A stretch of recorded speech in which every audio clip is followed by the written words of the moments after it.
ായ തീവ്രവാദി ആക്രമണത്തിന് പിന്നാലെ ഇന്ത്യ നിലപാട് ഘടിപ്പിച്ചതോടെ പാകിസ്ഥാനും നിലപാടുകൾ കർക്കശമാക്കിയതായി സൂചന. മാത്രമല്ല ഡൽഹിയിൽ ഇന്ന് സർവകക്ഷി യോഗം നടക്കുകയാണ്. ഇതിൻ്റെ കൂടുതൽ വിവരങ്ങളുമായി ഡൽഹിയിൽ നിന്നും വിനീത വി ജി തത്സമയം ചേരുന്നു.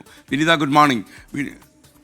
വിനീത, നമുക്ക് ഒരുപക്ഷെ എല്ലാ രാഷ്ട്രീയ കക്ഷികളുടെയും പിൻബലം വാങ്ങി ഇന്ത്യ ഒന്നാണ് എന്ന് ലോകത്തിന് മുന്നിൽ തെളിയിക്കുവാനായുള്ള സർവകക്ഷി യോഗം ഇന്ന് ചേരും.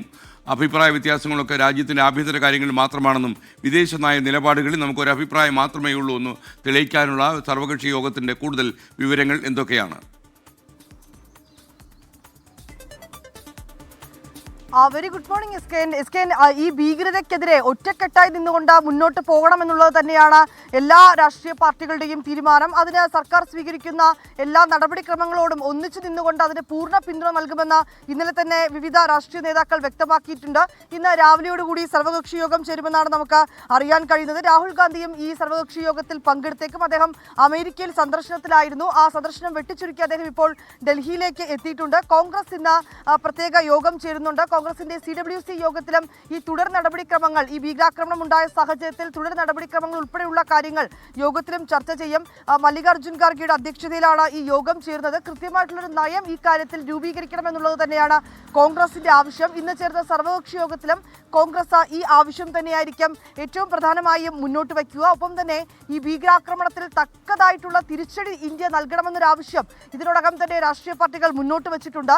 കേന്ദ്ര ആഭ്യന്തരമന്ത്രി അമിത്ഷായും ഇന്നത്തെ ഈ യോഗത്തിൽ പങ്കെടുക്കുമെന്നാണ് അറിയാൻ കഴിയുന്നത്. അങ്ങനെയെങ്കിൽ ഇതിനോടകം തന്നെ സ്വീകരിച്ച സൈനിക നടപടികൾ, ഒപ്പം ഇന്നലത്തെ യോഗത്തിൽ ചർച്ച ചെയ്തെടുത്ത തീരുമാനങ്ങളൊക്കെ തന്നെ ഇന്നത്തെ യോഗത്തിൽ അമിത്ഷാ വിവരിക്കും. അതിനുശേഷം മറ്റ് രാഷ്ട്രീയ നേതാക്കളുടെ കൂടി അഭിപ്രായം ആരാഞ്ഞതിനു ശേഷം ഏത് തരത്തിൽ ഇനി മുന്നോട്ട് പോകണമെന്നുള്ള ഉൾപ്പെടെയുള്ള കാര്യങ്ങളിൽ തീരുമാനമുണ്ടാകുമെന്നാണ് അറിയാൻ കഴിയുന്നത്. ഒപ്പം തന്നെ എസ്കേൻ സൂചിപ്പിച്ചതുപോലെ നയതന്ത്ര മേഖലയിലടക്കം ശക്തമായിട്ടുള്ള നിയന്ത്രണം ഇന്ത്യ ഏർപ്പെടുത്തിയിട്ടുണ്ട്. ഇതിന് പിന്നാലെ ഇന്നലെ ചേർന്ന യോഗത്തിലാണ് ഇത്തരത്തിലേക്കുള്ള നിർണായകമായിട്ടുള്ള തീരുമാനങ്ങളൊക്കെ തന്നെ എടുത്തിട്ടുണ്ടായിരുന്നത്.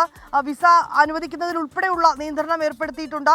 48 മണിക്കൂറിനുള്ളിൽ പാകിസ്ഥാനിലുള്ള ആളുകൾ ഇന്ത്യ വിട്ടു പോകണം എന്നുള്ള നിർദ്ദേശങ്ങൾ ഉൾപ്പെടെ നൽകിയിരിക്കുകയും ചെയ്യുന്നുണ്ട്. ഈ പശ്ചാത്തലത്തിൽ തുടർ നടപടികളും ഒപ്പം തന്നെ ഈ ഇന്ത്യ ഏർപ്പെടുത്തിയ ഈ വിലക്ക് ഇതിനെ ഏത് തരത്തിൽ അതിജീവിക്കാൻ കഴിയുന്ന ഉൾപ്പെടെയുള്ള കാര്യങ്ങൾ ചർച്ച ചെയ്യാനായി പാകിസ്ഥാനിൽ ഇന്ന് പ്രത്യേക യോഗം ചേരുന്നുണ്ട്. പാകിസ്ഥാൻ പ്രധാനമന്ത്രി ഷെരീഫിന്റെ നേതൃത്വത്തിലാണ് ഈ യോഗം ചേരുന്നത്. ഒപ്പം സൈനിക ഉദ്യോഗസ്ഥരടക്കം ഈ യോഗത്തിൽ പങ്കെടുക്കുമെന്നാണ് അറിയാൻ കഴിയുന്നത്. അതിനുശേഷം ഈ ഇന്ത്യ ഏർപ്പെടുത്തിയിരിക്കുന്ന ഈ പ്രഹരം അത് ഏത് രീതിയിൽ മുന്നോട്ട് കൊണ്ടുപോകണം, ഏത് രീതിയിൽ അതിജീവിക്കണം എന്നുൾപ്പെടെയുള്ള കാര്യങ്ങളായിരിക്കും സ്വാഭാവികമായും പാകിസ്ഥാൻ ചർച്ച ചെയ്യുന്നത്. നയതന്ത്ര മേഖലയിലടക്കം ഇത്തരത്തിലേക്കുള്ള കടുത്ത നിരോധനവും നിയന്ത്രണവുമായി ഇന്ത്യ മുന്നോട്ട് പോകുന്നുണ്ട്. ഇത് കൂടാതെ തന്നെ പ്രതിരോധ മേഖലയിലും വലിയ ഒരു പ്രതിരോധം തീർക്കുന്നതിന് തന്നെയാണ് ഏർപ്പെടുത്തിയിരിക്കുന്നത്. അത്തരത്തിലേക്കുള്ള ചർച്ചകളൊക്കെ തന്നെ ഇന്നലെ നടന്നിട്ടുണ്ടായിരുന്നു. സൈനികർക്കൊക്കെ കൃത്യമായിട്ടുള്ള നിർദ്ദേശം നൽകിയിട്ടുണ്ട്. സംയുക്ത സൈന്യം ഇതിനോടകം തന്നെ ജമ്മു കാശ്മീരിൽ എത്തിയിട്ടുണ്ട്. ഇങ്ങനെ വിവിധ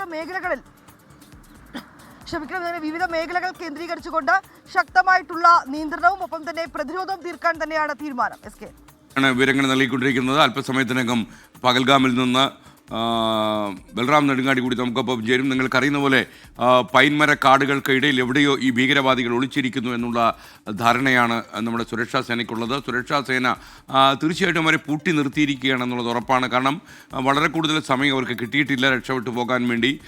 മാത്രമല്ല പഴയ കാലമല്ല, കാശ്മീരിലെ സാധാരണ ജനങ്ങളൊന്നും ഇപ്പോൾ ഭീകരവാദത്തെ പ്രോത്സാഹിപ്പിക്കുന്നില്ല. അവിടെ കാശ്മീരിലെ ജീവിതം സാധാരണ നിലയിലേക്ക് മടങ്ങി വരുന്നതിനിടയിലാണ്. അങ്ങനെ മടങ്ങി വരാതിരിക്കാനുള്ള തന്ത്രത്തിൻ്റെ ഭാഗമായിട്ടാണ് ടൂറിസ്റ്റുകൾ വരാതിരിക്കാനും ഒക്കെ വേണ്ടി തന്നെയാണ് ഈ ഭീകരന്മാർ സാധാരണ ജനങ്ങളെ വെടിവെച്ച് കൊലപ്പെടുത്തിയത്. ഒരുപക്ഷെ ഈ മലമുടിയിലേക്ക് കയറിപ്പോകാനും ട്രക്കിങ്ങിന് പോകാനും ഒക്കെ ആയിട്ട് രാജ്യത്തിൻ്റെ വിവിധ ഭാഗങ്ങളിൽ മലയാളികൾ ഉൾപ്പെടെ ഒരുപാട് ആളുകൾ എത്തിക്കൊണ്ടിരിക്കുന്നതിനിടയിലാണ് ഈ വെടിവെച്ച ഇത്രയധികം ആൾക്കാരെ കൊലപ്പെടുത്തിയത്.